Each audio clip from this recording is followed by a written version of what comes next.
It's really cool. That is a little bit cruel. You're more cool. Yeah, like pretend to fall over the deck. Miss Smith. Yes. Yes. Quick. I have the picture book. Rude.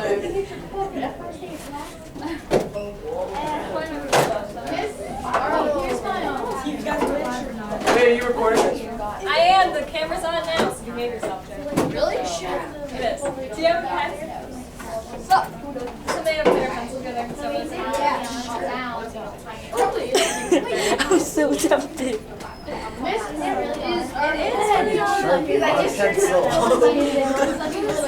Okay. Step away from my camera.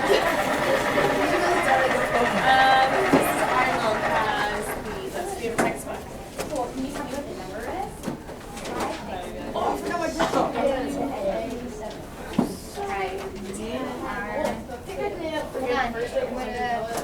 Cross you off and then I'm going That's to true. You weren't going to W-A-7.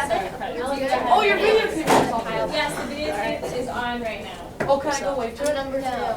Pretend it's not there. You don't see it. You don't need to shake its hand. That's I was gonna go like that so it gets But they can't. Can I move over there so it can see me? My teacher's going to be listening to this right now, and she's going, who is that kid shouting about the camera? She's taking notes. Huh? No, I forgot it. No, it's not live. I'm saying as she's watching that she's live. You're not watching it right now. No, she's I mean, technically, when she watches it, she will be watching it right now, and she'll hear me saying she's not watching it right now. But technically, she will be watching it right now. What? Man. mind blown. It's like we're in the Twilight Zone right now. Okay, guys, this is small. Are we this small? You're back out. Dylan's in Florida. What happened to this hacker? Joseph? I have no clue. Dylan's in Florida. Yeah. I think Joseph quiet. I know it's quieter in here without Joseph and Dylan. Okay, so today we are doing bell ringers for Thursday and Friday because we're not here tomorrow. Yeah. Woo! So, Thursday and Friday. Take that. What, really quickly, are we doing on this bell ringer? What are we looking for? Adverbs. Adverbs. What do adverbs do? Help them out. Ian? Describe how, to what extent adjectives. They answer the questions how, to what extent, how often, where, when, absolutely. Do they always describe adjectives? No. No? What else can they describe? Verbs and nouns. Can they describe nouns? What's the term for something that describes a noun? Adjective. An adjective. So adverbs describe what? Other adverbs? Verbs and adjectives. Other adverbs, verbs, and adjectives. And here we are looking for adverbs describing adjectives. So we are looking for words that are describing nouns, which are adjectives, and then words, which are describing adjectives. Yes. We're having a lot of that today. So words describing a word, and another word describing that word. It does sound harder than it really is. Ooh, awesome. Okay. Excellent. Excellent. Excellent. You doubt yourself. It's the only one you have on? You had it right! Because this is what? What is portraits? Okay, so is it a verb? Is it an adjective? Is it a noun?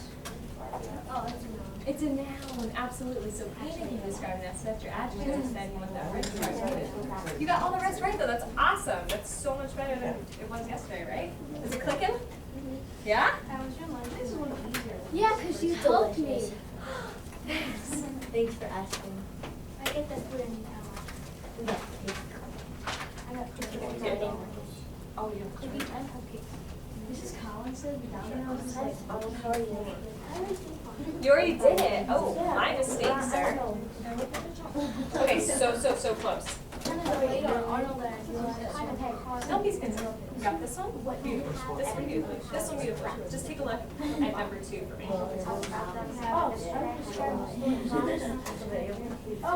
Okay, so we know we need to describe funny. And what word's describing funny? It's inside out. There you go. As soon as you took a second look.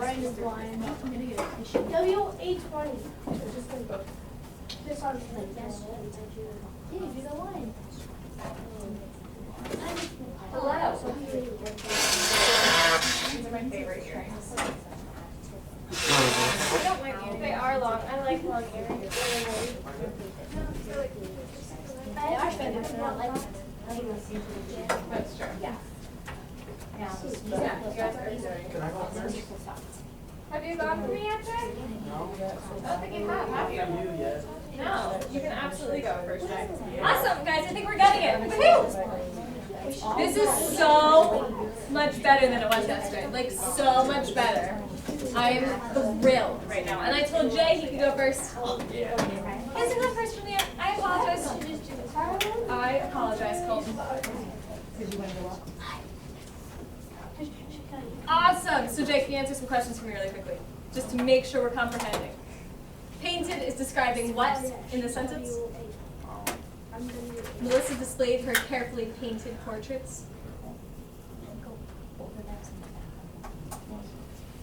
The word painted. Hold on, Melissa displayed her carefully painted portraits. What is painted? What in this sentence is painted describing? What is painted? Is Melissa painted? The portraits, that's what we're describing. The portraits are painted, right? So then, what does that make painted? What type of word? If it's describing a noun, what type of word? What did you say? No.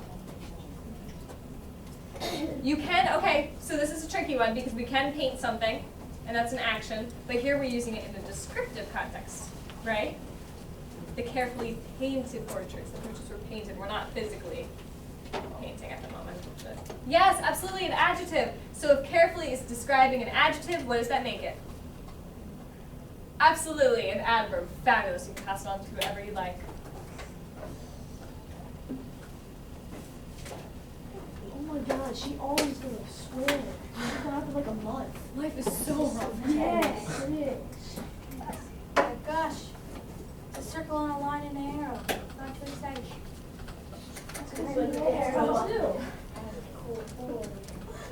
Fabulous, truly funny. So what is funny describing? This story, which makes it what type of word? An adjective, and truly is the adverb describing the adjective. Fabulous. Thank you. Oh yeah. That was nice, Miranda. Wait, do you need this?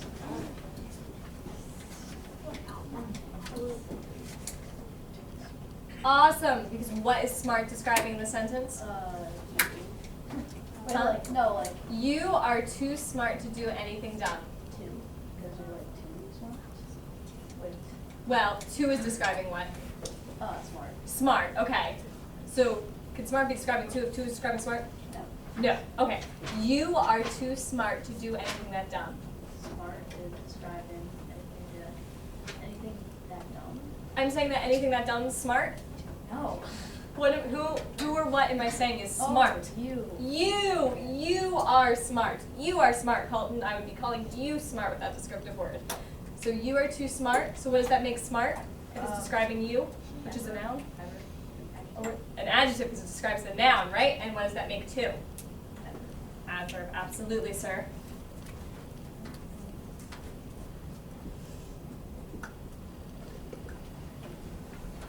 Good choice. That's a good one. Yes. You mean yesterday? Am I crazy person? No. I was like.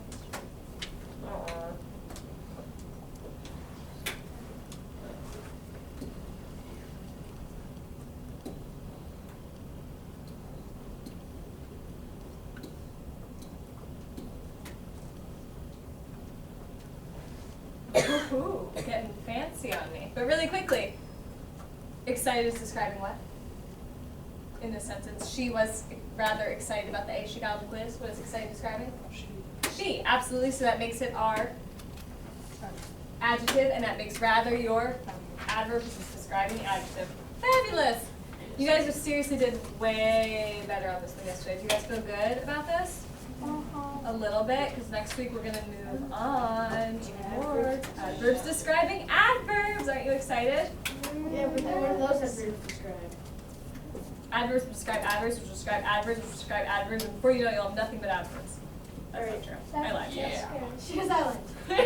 We would need other things in the sentence too, right? Or else it's not a full sentence. So I promise it won't be totally cyclical.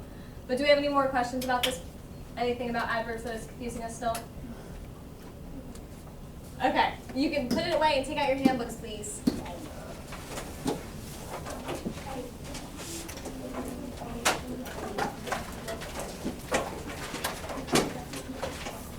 Yes, Miranda. This also that mentioned would be like putting out everything in the sentence. So do you need an article in every sentence? Do you what? You need an article in every sentence. Do you need an article in every sentence? Not in every sentence. You have a fully formed sentence without it, couldn't you? Let's think of an example. Wait, the what? I mean, it's in a lot of sentences. We have a lot of articles, right? Can we think of a sentence where you wouldn't use an article? I did. I wanted to more. It is an article. I danced. Is that a fully formed sentence? We have a subject in there. We have a verb in there, but does it have an article? Well, it might not be the most interesting sentence in the world, but it's possible. Yes. But you're right, by the end of the year, you should be able to mark like everything in a sentence. Your articles, your verbs, your linking verbs, your adverbs, your adjectives. We have sentences chock full of all those fun things. Absolutely. And you're all becoming pros at labeling them, so you'll have no problem. I short one? Sorry. I must have just not wanted you to use highlighting experience. Okay, in your handbooks, vocab is due on Wednesday. So we come back on Tuesday and then it's due the next day, so you have plenty of time to do it. Yes, Marcus? You pass them up. You can just pass it. You don't have to. I mean, you're welcome to walk out. I'm just saying. Just trying to save you some effort. And then your vocab quiz is next Friday. So it's due Wednesday, quiz Friday. You have the whole break to do it. How many of you have done it already? Anybody? Champs, look at that. You have a break free to relax, do whatever you like. That's not true. You probably have other homework. It's quiet in my house. It's what? There's not really any peace in my house. There's not? You can't be lethargic all of break? That's a word. Okay, so I want you guys to take out, I was going to have it written down, put it away, and take out the little packet we did about, do it. You already have it out like a champ. The packet we have from Drums, Girls, Dangerous, Tie. I love that phrase, like a champ. Where you did the predictions on the front cover, and then we have information about cancer on the inside. Colton. I'll see if I have extra copies for you. You already lost it? No, that's not really good. Have my locker? I'll start to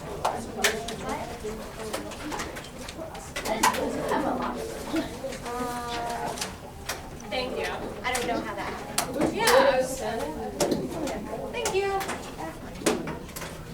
All right. Who can remind me? Oh, you found it?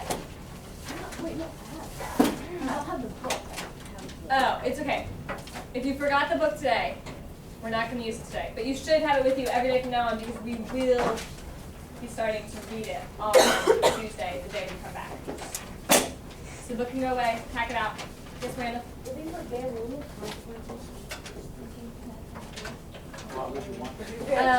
You will have utter disappointment from Miss Smith. There might be tears. Manual labor. Manual labor. You'll have to drop and do 25 push-ups. You will bring your book every day. Let's not even have that discussion because we should be bringing our books every day. Deal? Yes. Awesome. Okay. Do we have a packet? No. Who's missing one? Jason. Just Jason? Okay. I have an extra. All right. So who can remind me why we're talking about this? Miranda? What about the cancer? Yeah, why are we talking about cancer? Because it's going to take place. It's going to play a role in our book. Absolutely, it's going to play a role in the book. So why is it important to know about this ahead of time before we even start the book? Brooke? So we don't have questions or don't know what a word means in the book. Absolutely, so we'll get a good sense of the vocabulary that they might be using in the book ahead of time, right? Why do you guys always learn vocabulary? So you know things, you can recognize words when you come across it, so you want to be able to recognize these terms in the book. Yeah, Danny? Like connections and understand what they're going through. To make connections and understand what they're going through. Absolutely. In this book, as we read, book swipe please. In this book, as we read, we're going to be talking a lot about sympathy and about empathy. What do those two words mean? And what's the difference between them? Do we know? Marcus?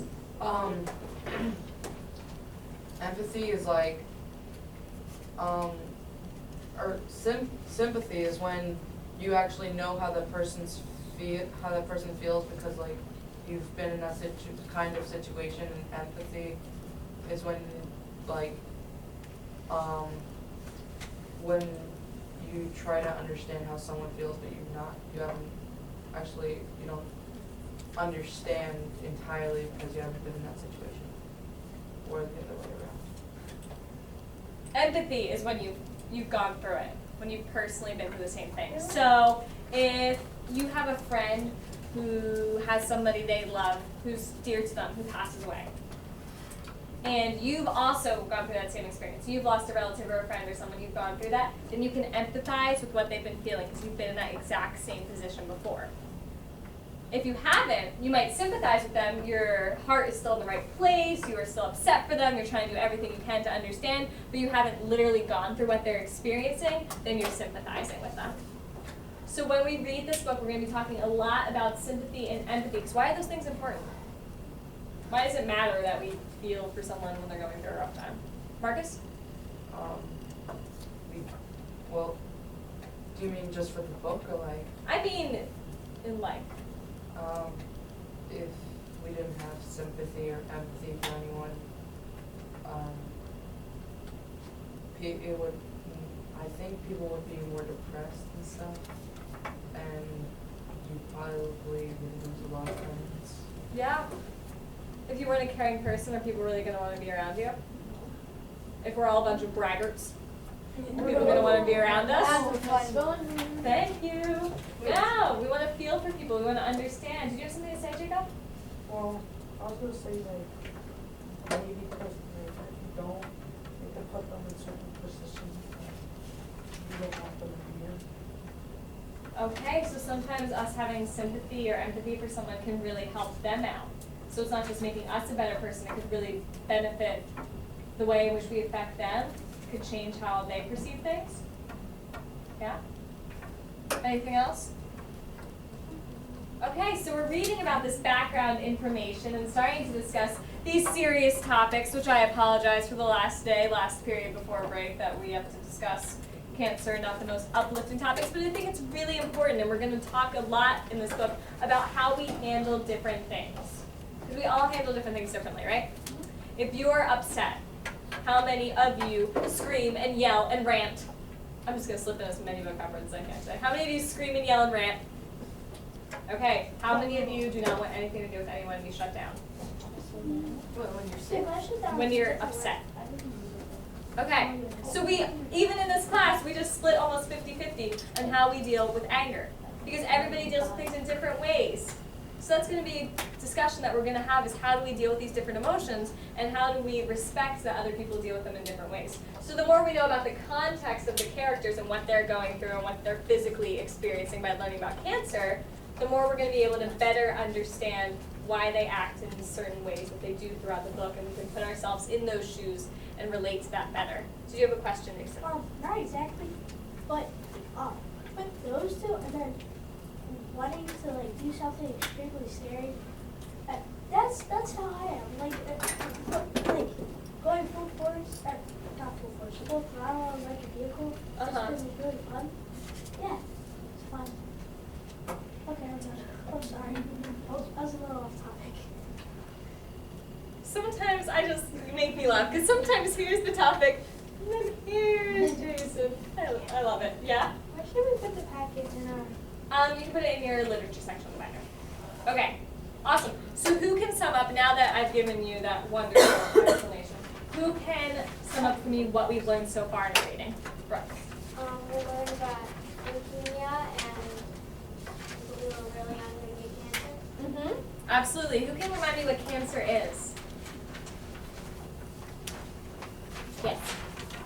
It's the abnormal growth of cells. Abnormal growth of cells, and the abnormal growth of cells altogether is called a what? When you have that clump of cells that forms. What's it called? Stop doubting yourself, Jay. A tumor, thank you. You need to trust in yourself, man. So it's a tumor. What are different types of tumors? There are two that we read about. We should have highlighted. Oh, I don't have that tape for that. Brooke?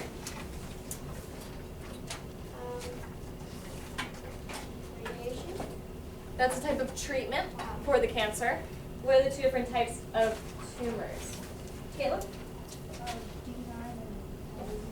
Benign and malignant, absolutely. So benign is a tumor that's not cancerous. Sometimes you can just get a mass of cells, but it's not cancer, it's not spreading or dangerous. A malignant tumor is a tumor that's cancer causing. So those are two different kinds. Anything else that we learned about cancer or leukemia specifically? You highlighted it, look through your notes.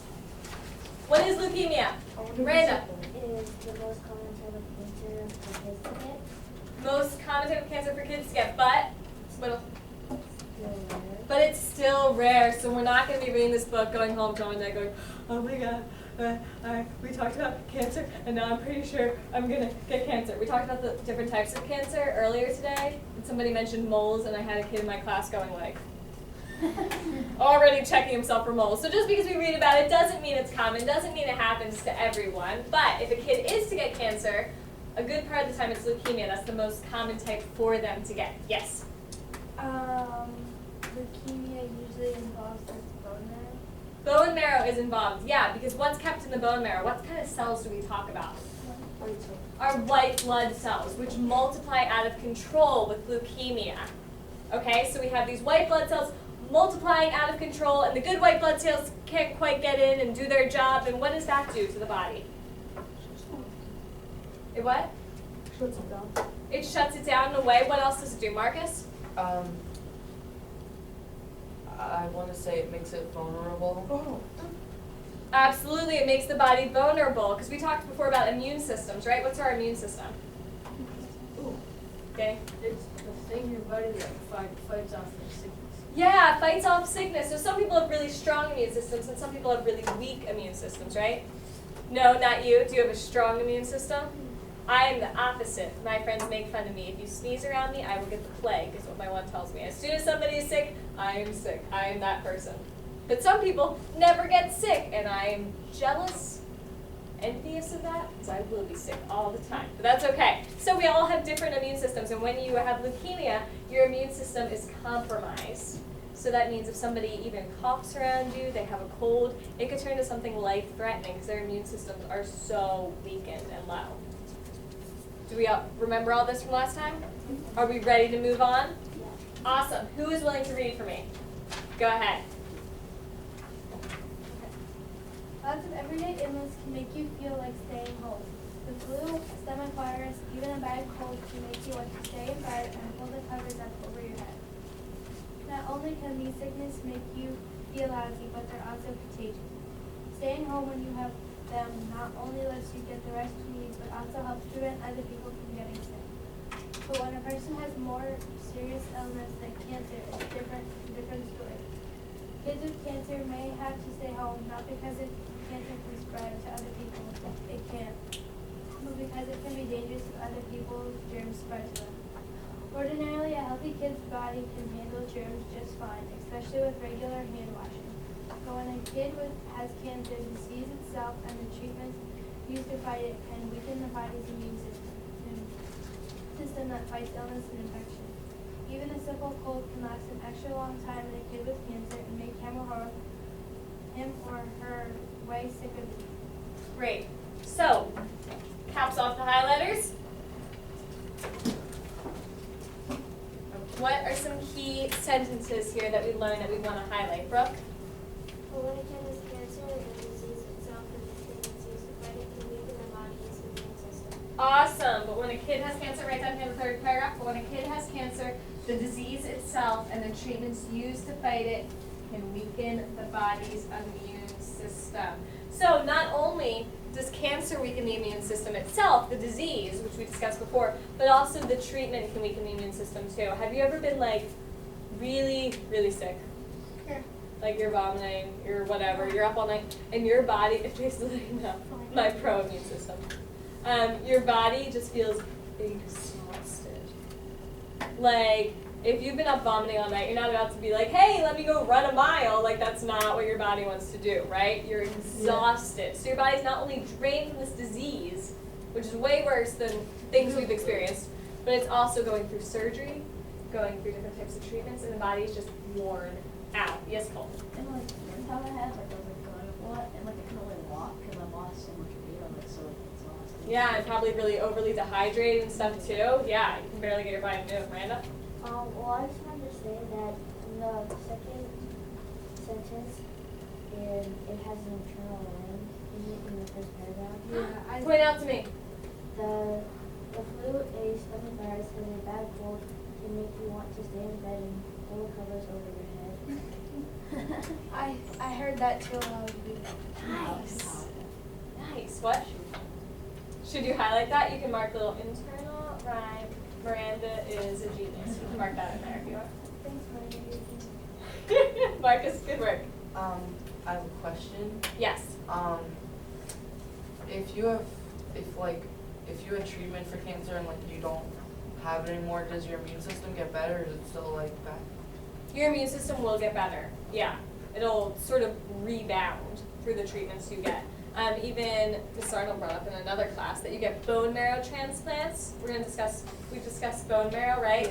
Yeah, that they have to go in through the bone for those white blood cells that we discussed last time. And the reason you get those is because your immune system is so compromised, and if you get the white blood cells from someone else, that can even sort of help revive your immune system. So after your immune system's back and going, when you've defeated the disease, you can be back to normal. Okay. Yeah. And I also wanted to say, this one time, I was younger and I was really, really sick, Uh-huh. and I just kept throwing up, and I fell asleep in the bathroom. Because your body was just so exhausted, you couldn't even leave the bathroom. Yeah. That's rough. That's rough. Okay. What else should we be highlighting? We gotta move on. Do you have something else we're highlighting? I just forgot. Okay. What else should we highlight in here? Nothing else is important. Everything else is boring. Katie? Even a simple cold can last extra long time in the future. Okay, so good. So this is an example of what we're talking about. Even a simple cold lasts an extra long time. What else? There's an important sentence in the second paragraph that I want you guys to know. Colton. When a person has a more serious illness like cancer, it's a different story.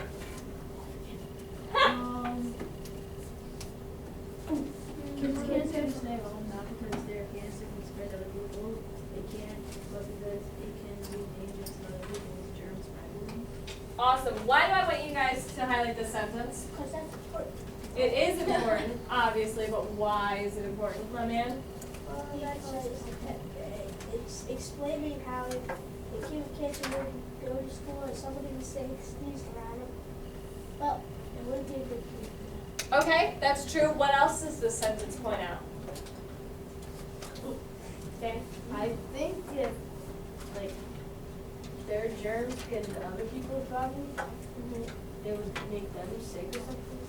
Well, let's look at the sentence. Kids with cancer may have to stay home not because their cancer can spread to other people. It can. So that's telling us what, Miranda? Because kids with cancer can have like more weaker immune system, so they don't want to risk like having germs from other people that do not. So that's why they stay home a lot of times, because of the second part. What about this part of the sentence right here? Why is it important to know this? Colton? Cancer isn't contagious. Cancer isn't contagious, so you can't get any part of cancer from another person who has it. And that's important to know because we're talking about sympathy, things like that, right? So can you imagine, what does someone look like who's been through chemotherapy? We've all seen someone with cancer. Katie? Bald, right? A lot of times you lose your hair if you're going through chemotherapy. So can you imagine being that little kid on the playground who has lost all their hair and looks kind of sick? That could be really, really rough, right?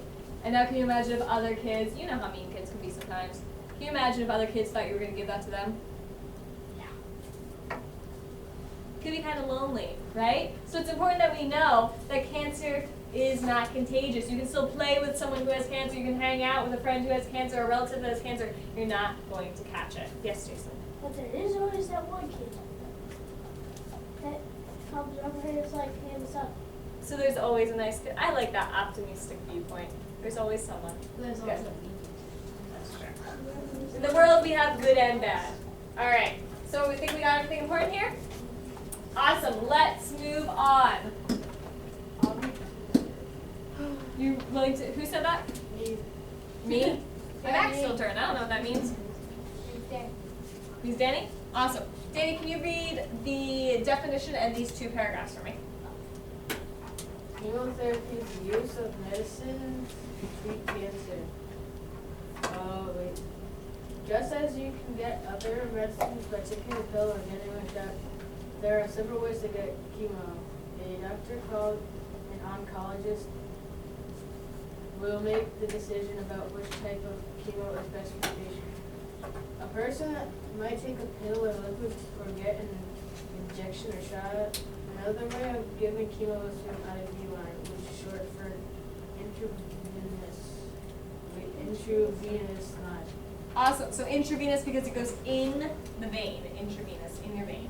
Are you shuddering a little bit? All right. These are pretty straight and to the point. What are the things we should highlight, Danny?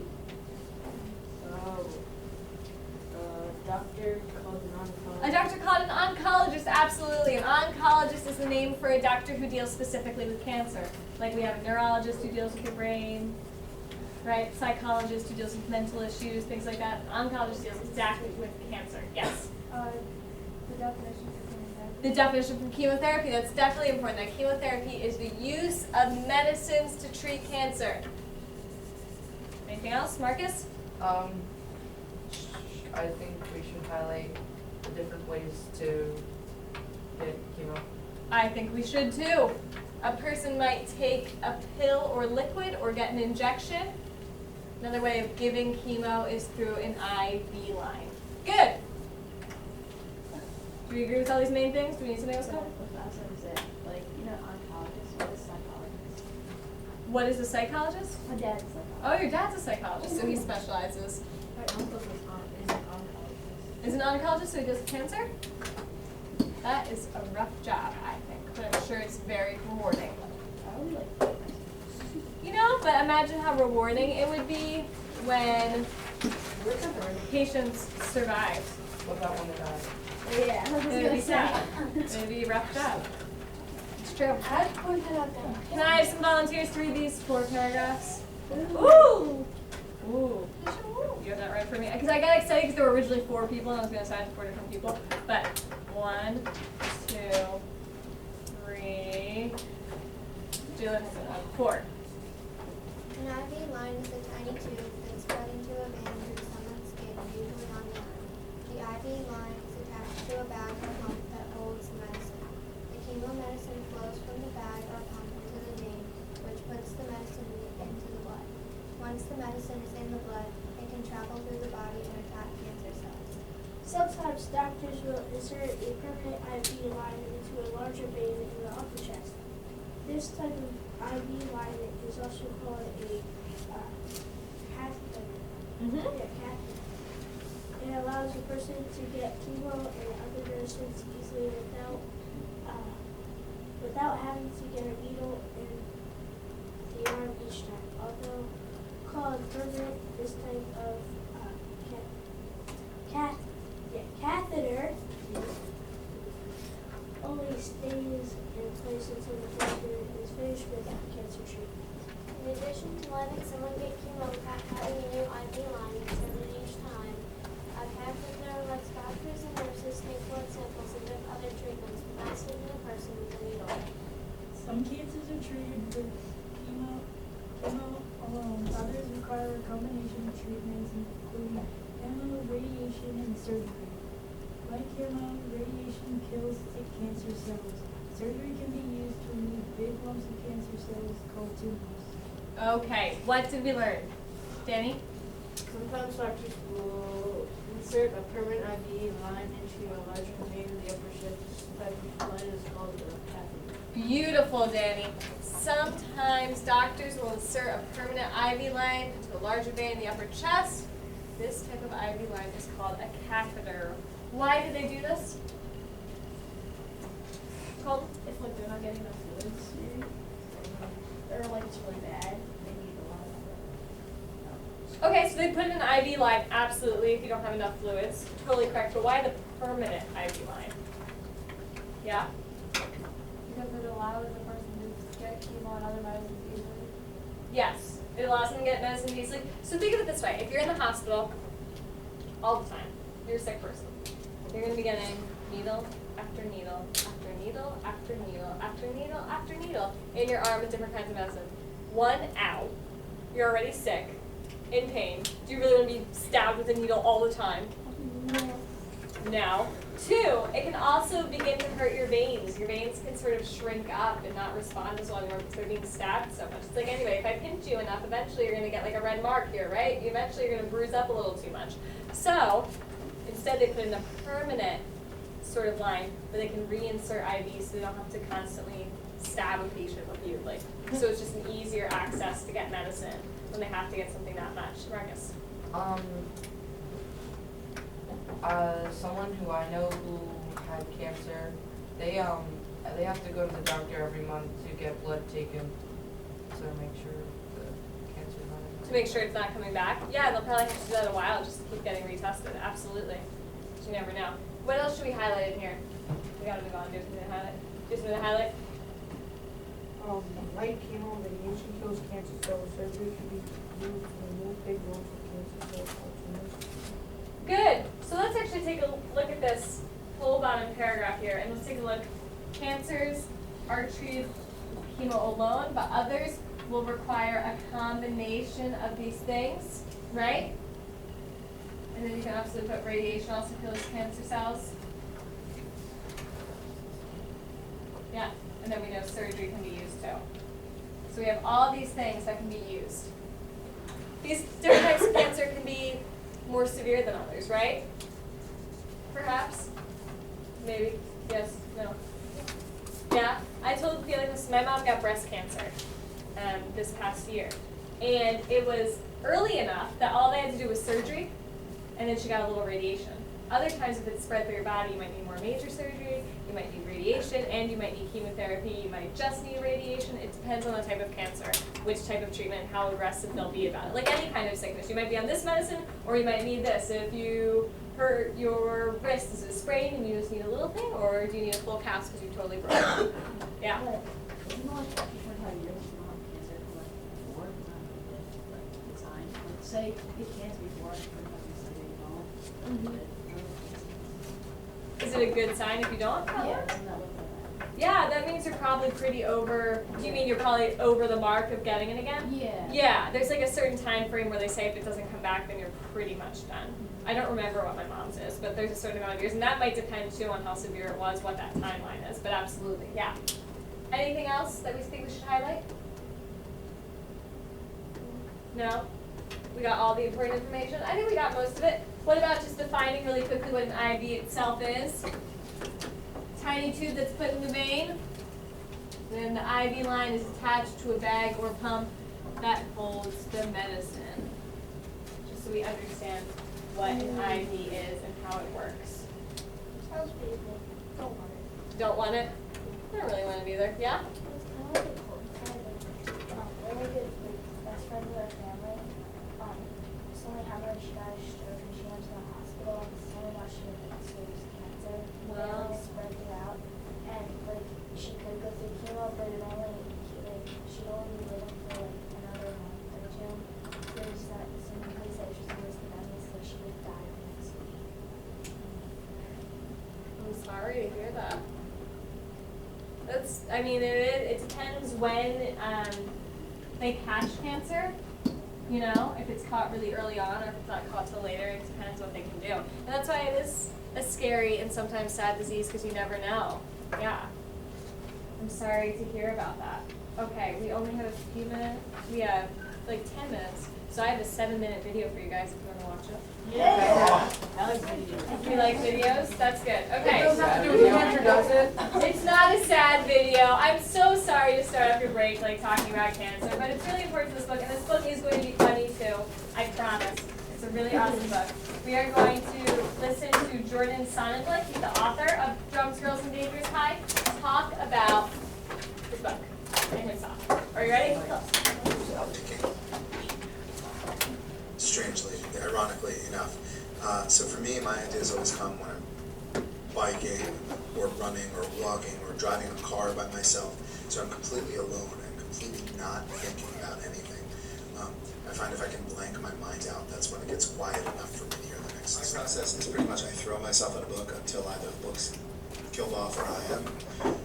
So I don't really have a process where, like, Ernest Hemingway very famously wrote for 5 hours a day, from 8 a.m. until 1 in the afternoon. He stood at a desk and typed for 5 hours, and that was his, no matter what else was going on, he did that. And I'm not disciplined in that sense. What I do is I write at least 3.5 pages a day or I'm not happy. And if I write 3.5 pages in an hour, I'm done, I'm off the hook, I can go play. But if I spend 15 hours a day and write a paragraph, I have to sit there until I've tried to make that deadline. And usually over the course of a book, I average between 3.5 or 4 typed pages a day, which means I write a novel between 2 or 3 months, which is basic advice that I would like to give to people who want to write a book is that I think too many writers start writing as soon as they have an idea for a beginning. And I think the most important thing in the world when you're writing is not to have the beginning in your head, but to know the end.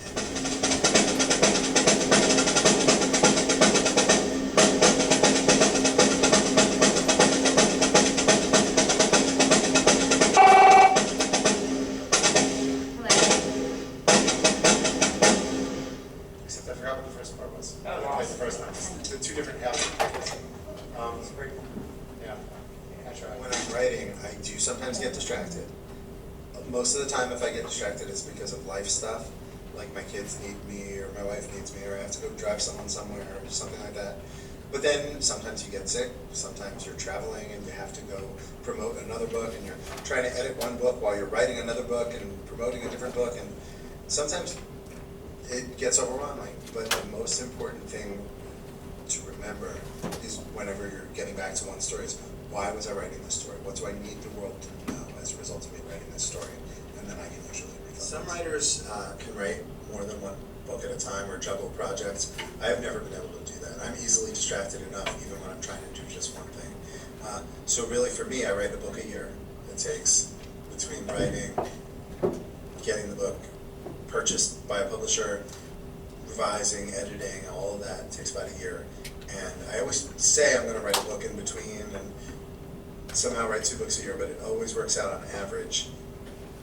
Basically, I'm what people in dating refer to as a serial monogamist, where you can date lots of different people, but never 2 at once. It's, you date someone, you break up, you date the next person, you break up. That's how I am with books. I need to stick to one until it's this debate on what was the first young adult novel, and there are several contenders out there. But for me, my touchstone is sort of the primitive beginnings of the young adult novel, not because it's primitively written, but because it was written a long time ago, is The Catcher in the Rye by J.D. Salinger. And what I think that book does, that people love, that I respond to as an artist, is that it's an incredibly accurate portrait of this character. And what people who don't like the book and complain about the book complain about is that he's not always a nice or sympathetic or easy to like character. So the interesting thing is it's an incredibly well-done Pardon the interruption. of someone who you don't want to We see have a close. list of students. The Mona Lisa There's is 2 an places incredibly that well-done students portrait need to go. The first list will be students that need to come to the office. Zia Mari Young, Nicole Vasquez, Amber Taney, it's actually a novel. Anthony Rios, Jaden Lippincott, Michael McGuigan, Kate Thomas, Ian Rakowski, Karina Addison.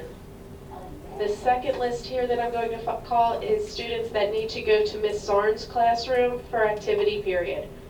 Bode Jallo, Alex Twyford, Brianna Paputzis, Sophia Steinmeier, Nancy Weinheimer, Emily Graciano, Keela Johnson, Chase Zorowski, Tyrone Nesby, Asia Marinez, Destiny Hightower, Christian Ramos, Zainel Gagori, Alex Rooney, Amelia Lewis, Megan Grayson, Jay Kemmerer, Josh Wertz, Jordan Kern, Grace Mills, Jaden Himmelreich, Jay Ryder, Madison Remp, Allison Lasky, Taylor Wolf, Michael Jackson, Andy Mann, Sarah Humphrey, Amanda Milas, Julia Keller, Valerie Parsons, Edwin Morris, Rosanna Lamb, Jillian Schmitz, Dominic Bork, and Zane Schober. Thank you. Have a good day. That was impressive. Jackson. Apparently there is. All right, back to the video. And that is almost glossed over in the way the book is told. But the thing that drives Holden Caulfield, the main character, crazy is losing his brother. And so in that sense, I feel like Drums, Girls, and Dangerous Pie is an emotional descendant. My apologies. One more quick announcement. Please stop by the Lost and Right, you Found. always hear We about have writers an overflowing arguing Lost with and their Found editors table. about whether Items something will should be be changed or donated kept after into a novel the holiday spring break. So please stop back down to collect your Lost and Found clothing. Thank you. or edited out, or anything like that, or language that should be in the novel or not in the novel, or conflicts like that with editors. I've never really had too much issue with that. What I did once have was an editor at a large publishing house wanted to buy Drums, Girls, and Dangerous Pie at a time when it hadn't sold yet. And they were offering me my dreams to come true, a multi-book deal with a big publisher and a lot of money involved and everything. But this editor believed that Drums, Girls, and Dangerous Pie had a flawed main character. The main character should be less sarcastic than he turned out to be. And I felt that the sarcasm of the main character was the strongest thing I had gotten right in the book. And so I actually turned down this big deal with a big publisher to go with a small publisher where the editor agreed with me and had the same vision I did for my book. Which I guess goes to say you have to be willing to change things that are reasonable with an editor. But ultimately it's your book, it's your name on the cover, and you've got to get it right. It's funny when you do school visits because often there's a kid who raises their hand and goes, "Are you rich?" And I always try to make some sort of lame joke, and I'm like, "No, I'm Jordan, but I have a friend named Rich." Blah blah blah. You don't get rich as a writer unless you're one of the 10 writers that your mom and dad could both name. John Grisham, J.K. Rowling, someone like that. There are so few people who get really fabulously rich as writers because writers make like 40 cents every time you buy a paperback copy of one of their books and $1.50 every time you buy a hardcover. That's a lot of books before you make enough money to retire or live on a private island or whatever. I think the dream of every artist should be not to get super rich and retire young and live on a fabulous island. The dream of every artist should be to be able to support yourself doing the thing you love and find an audience for the work you love. Because if you can do that, you should buy it because my children need braces. When I saw the movie The Bucket List several years ago, I was fascinated with the idea of making a list of things you want to do before you die. So all the things that you wish to do before you get in the bucket. And when I sat down to really think about mine, I felt very lucky because the one thing I really, really, really ever wanted to do as my dream in life that I hadn't done was to write a book.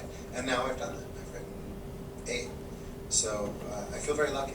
I feel very lucky that I've knocked off the biggest thing on my bucket list multiple times. All right, so the last minute. Who can tell me 3 things they learned? Ooh. Or actually, I'll take 3 individuals. Yes, give me one thing you learned. He likes to play the drums. He likes to play the drums. Jordan sounds like this, likes to play the drums. Jalen. He's not rich. He is not rich. You do not get rich off of writing. Ian. Didn't he say you wrote 8 books? He's written 8 books. Absolutely. Oh, we have another second. Miranda. It takes a long time to write a book. It takes a long time to write a book. How long did he say it's taking him to write a book? A year. A year? 2 to 3 months. I thought it 2 said months 2 to 3 and then months for it's writing. a year year. for revising and stuff like that. To go through the entire process and publishing and everything, yeah. So do we learn some interesting? I think he's a pretty cool guy. I like the fact that he didn't sell out to that company because they said how they want to change the main character of this book. Make him less sarcastic. They wanted to make him less sarcastic, and he did not agree with that. He did not think that that's how his book should be, so he didn't sell to that company. I think that is a little inspiring. Yes, Brooke? Like his kids need braces. His kids need braces. Why did he say that? Do we know? Because he's not rich, right? That's my favorite line of that entire video. All right, guys. Can you pass me your highlighters? Here. Have a fabulous break. I hope it is wonderful. She goes, go home! Incredibly lethargic. Lay around. Bye. You don't know what you're thinking. Leave me.